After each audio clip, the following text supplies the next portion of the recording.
So every January starts with hope, right? Because it's a new year, new you. But how is it that it always seems to end with frustration, guilt, and this quiet little belief that you're the problem? What if you're not? What if the reason why you can't stay consistent or struggle with consistency has nothing to do with willpower, but everything to do with how your brain is designed to keep you safe? Today on this episode, I'm going to unpack why those diet resolutions fail, why dieting itself has a 90% failure rate regardless of the time of year you try one, and why what we call self-sabotage is actually your brain trying to protect you.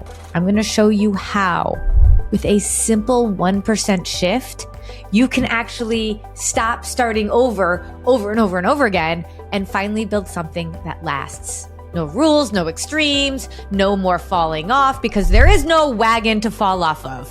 So let's dig in.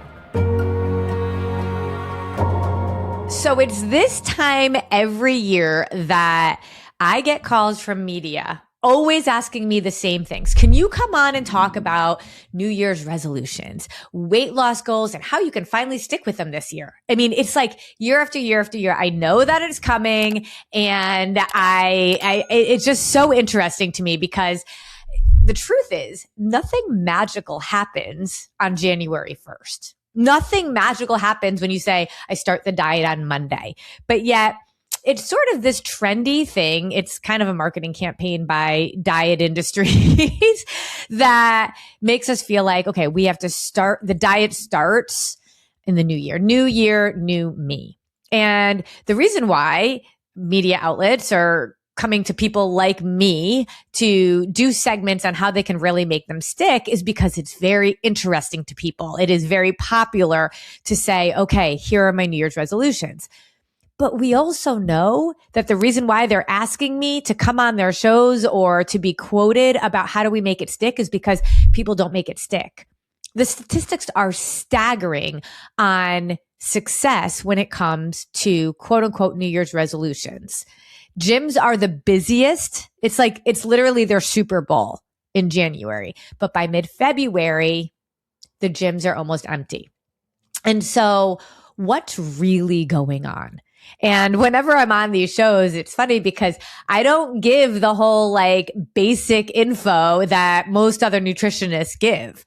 I really do talk about going anti-establishment, if you will. I joke that I'm a bit of a conspiracy theorist when it comes to the diet industry, the weight loss industry, our pharmaceutical industry, our healthcare system, which is really our sick care system, the insurance system. The whole thing is stacked against us. And every year, we are being marketed to around this new diet, this new trend. I mean, right now we're talking about the fact that the weight loss shot has now come out with a weight loss pill. And this could be the little scaffolding that people need. So they don't have to be in the shot forever. They could then move to the pill. And I'm like, that's not the answer. But we know what the problem is because this is why I'm on these shows. How do you help make it stick?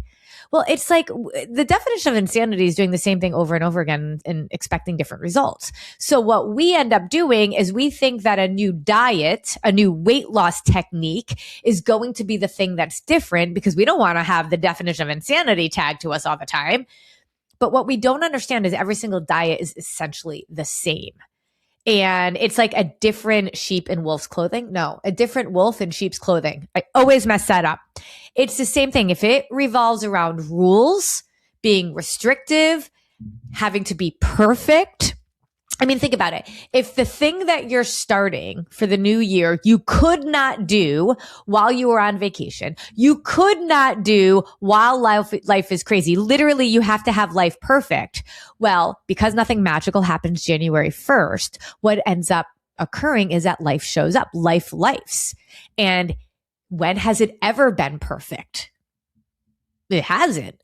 So we enter into it with false reality and these increasingly impossible expectations that life has to be perfect in order for us to be able to do this. I mean, how many people will say, I'm meal prepping on Sundays, but then your kid gets sick and you can't get to the grocery store on Sundays. Well, the whole thing falls apart then, right? Or you're on a diet, but then your best friend is in town and she wants to go out for dinner with you. Well, then You can't do the diet while you go out to dinner with your friend. So now the diet's off. I'm just going to start again on Monday. This is why 90% of diets fail long term. And resolutions that are based on diets will follow that same statistic. See, what we need are tools, not rules. And every single one of these resolutions that we try have a set of rules. And at first it feels good. It's like maybe we print out the meal plan and we're like, we're going to have this meal plan and I'm going to have kale and chicken every day for the rest of my life. And I can do it. This time I really mean it. This time I really want to be able to finish the year feeling like, I'm toned up, I'm healthy. It won't work. It's just never going to work because these meal plans, these rules, these scripts are for someone else's life that literally doesn't exist. Restriction will always trigger obsession and rules will always trigger rebellion. The all or nothing mindset will absolutely guarantee burnout.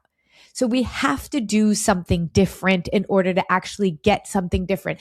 You thinking right now that I am like my mindset is strong, like I really know I need this and want this, it very often comes from a place of frustration with our body, or we have just thrown out the baby with the bathwater for the entire month of like at least half of November and all of December. And now I'm like, oh my gosh, I feel like so gross. I have to get back on.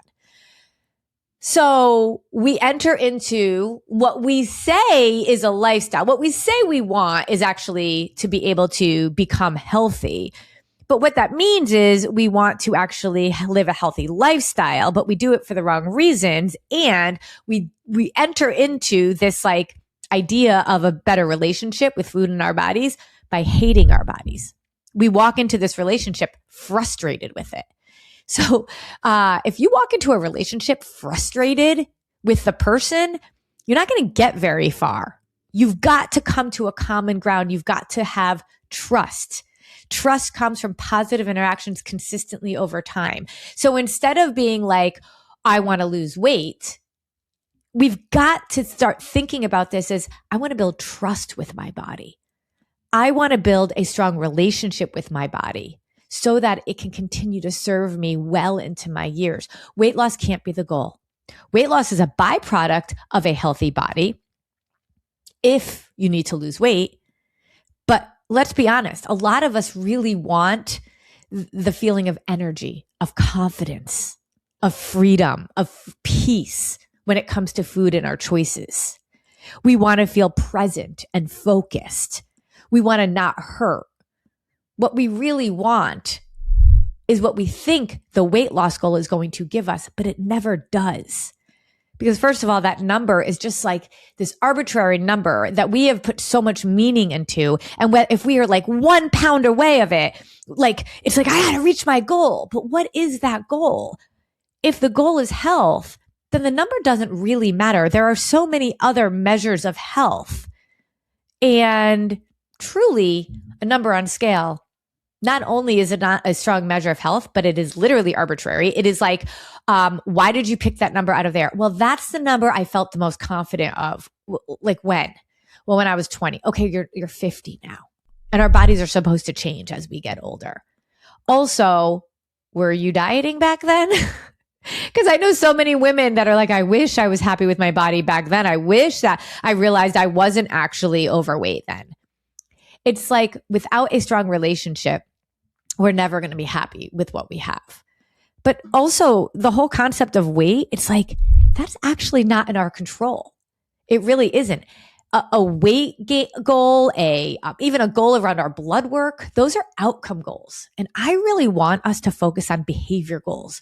What are the behaviors that will eventually get me to an outcome? The behaviors that will get me to a lifestyle that I say I want to leave.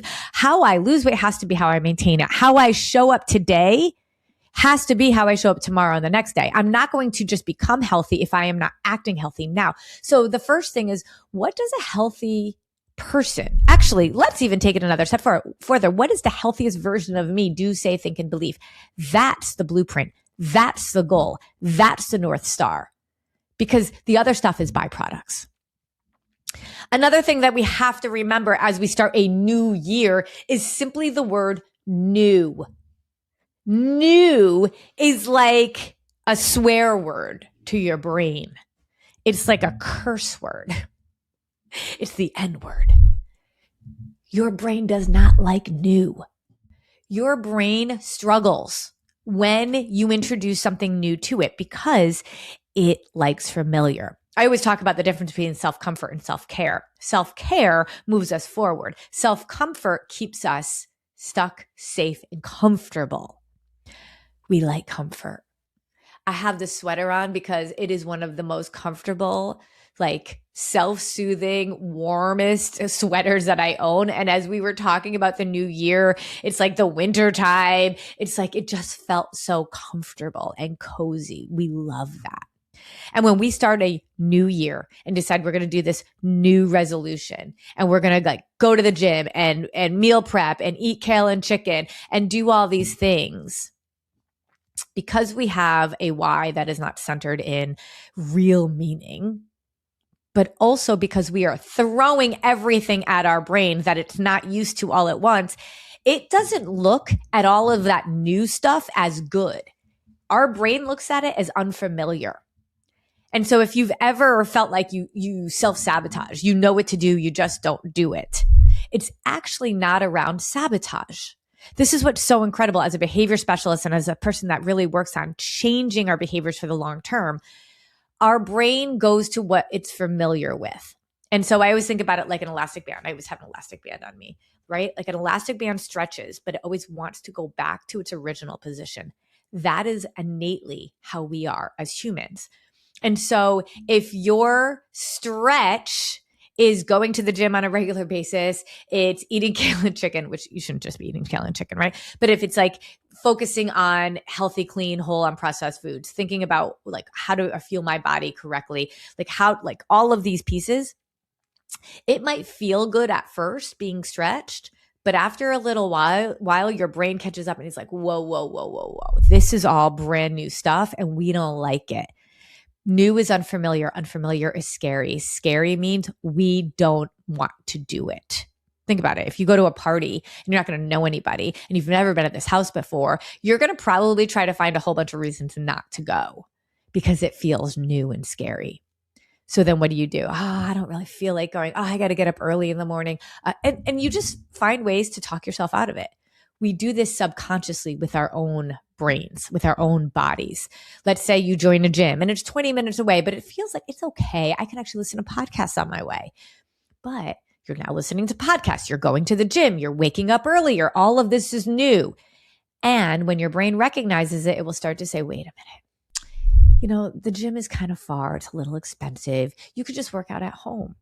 Or maybe just miss today because you have so much to do today. That 20-minute there and back is just a waste of time. You start to unconsciously question the changes that you make. Why? Because it doesn't feel safe. It feels unfamiliar. Unfamiliar feels uncomfortable. And your brain, your body, your whole being is trying to keep you safe. So self-sabotage is not actually self-sabotage.